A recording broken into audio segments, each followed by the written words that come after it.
তাওহীদি জনতা, আমরা শুধু আমাদের এই নিন্দা প্রতিবাদ শুধু বক্তব্যের মধ্যেই সীমাবদ্ধ রাখতে চাই না।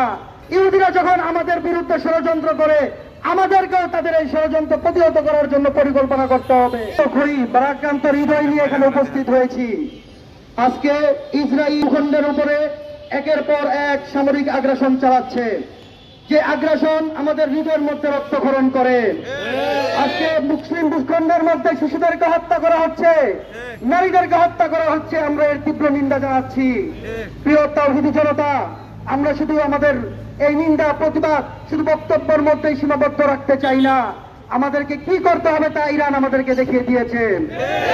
ইসরায়েলের বিরুদ্ধে আমাদেরকে বোমা মারতে হবে, আমাদেরকে জিহাদের প্রস্তুতি গ্রহণ করতে হবে। আল্লাহ তাআলা বলেছেন, আইদু লাহুম মাসতাতাতুম মিন কুওয়া। ইহুদিরা যখন আমাদের বিরুদ্ধে ষড়যন্ত্র করে, আমাদেরকেও তাদের এই ষড়যন্ত্র প্রতিহত করার জন্য পরিকল্পনা করতে হবে।